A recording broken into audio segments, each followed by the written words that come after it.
நம்ம ஐயனார் துணை சீரியல்ல விறுவிறுப்பான நிறைய நிகழ்வுகள் நடந்துகிட்டு இருக்குங்க. சோழன், நிலா டிவோர்ஸ் வாங்குறதுக்காக கோர்ட்டுக்கு வந்திருக்காங்க. சோழன் போலீஸ் கிட்ட பேசுற எல்லா விஷயத்தையும் கேட்டு நிலா ரொம்பவே கஷ்டப்படுறாங்க. சோழன் நம்மள பயங்கரமா ஏமாத்திருக்காரு அப்படின்னு நினைச்சு ரொம்ப கஷ்டப்படுறாங்க. சோழனை நிலாவையும் கோர்ட்டுக்குள்ள கூப்பிடுறாங்க. சோழன், நிலா 2 பேரும் போறாங்க.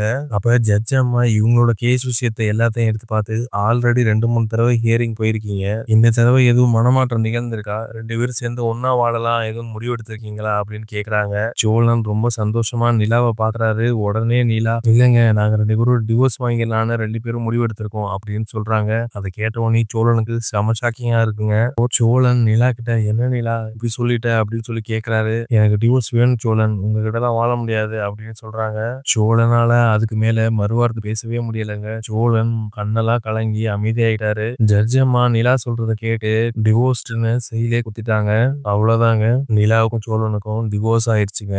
என்ன நடந்துச்சுன்னு சோழனால நம்பவே முடியலங்க. இது கனவா இருக்காதா அப்படின்னு நினைச்சிட்டே இருக்காரு. பேப்பரை வாங்கிட்டு கோர்ட்டுக்கு வெளியில வந்து நிலா கிட்ட, ஏன் நிலா இப்படி பண்ண, நான் அவ்வளவு விஷயங்களும் சொன்னேன் நிலா, உனக்கு என் லவ் புரியவே இல்லையா அப்படின்னு சொல்றாரு.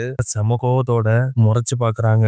உன்னை எவ்வளவு நம்பினேன், கார்ல வரப்போ கூட கேட்டேன் என்கிட்ட எல்லா உண்மையும் சொல்லிட்டியான்னு, ஆனா கடைசி வரையும் நீ என்கிட்ட போய் சொல்லிட்டு தான் இருந்திருக்க. உன்னை நம்பினதை நினைச்சு எனக்கு ரொம்ப அசிங்கமா இருக்கு. இவ்வளவு நாள் நான் ஏமாந்து உன் கூட இருந்தேன் பாத்தியா, உன் கூட வாழணும்னு நினைச்சேன் பாத்தியா, அதை நினைச்சு எனக்கு ரொம்ப கேவலமா இருக்கு அப்படின்னு நிலா கோவத்தோட சொல்றாங்க.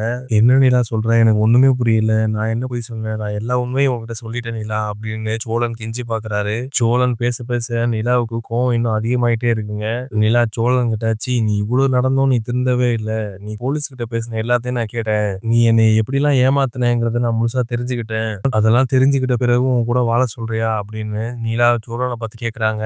நிலா அந்த கேள்வியை கேட்ட உடனேயும் சோழனுக்கு தலையில இடி விழுந்த மாதிரியே இருந்ததுங்க. சோழனால எதுவுமே பேச முடியலங்க. நிலா, உன்னை எனக்கு ரொம்ப பிடிக்கும் நிலா, உன்னை கல்யாணம் பண்ணிக்கணும்னு நினைச்சேன், எனக்கு அங்க வேற வழி தெரியல நிலா, அதனாலதான் அந்த மாதிரி பண்ண வேண்டியதா போச்சு அப்படின்னு சோழன் சொல்லி சமாளிக்கிறாரு. ஆனா நிலா மனசு ஆறவே இல்ல. நான் போலீஸ் கிட்ட கேட்டேன், என்னை கல்யாணம் பண்ணிக்கலனாலும் அங்கே தப்பிச்சிருக்க முடியும், ஆனா நீ உன் சுயநலத்துக்காக என் வாழ்க்கையை நீ காலி பண்ணிட்ட, இன்னைக்கு உன் வீட்டுல தங்க வச்சிருக்க, உன் கூடயே இருக்க சொல்ற, என்னை எவ்வளவு பெரிய முட்டாளாக்கியிருக்க, அதை நினைச்சு பார்த்தாவே என் உடம்பெல்லாம் கூசுது.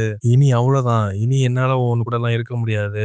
நீ எனக்கு உதவி செஞ்சேன்னு நினைச்சேன், ஆனா இந்த அளவுக்கு என்னை ஏமாத்திருப்பேன்னு தெரியவே இல்ல.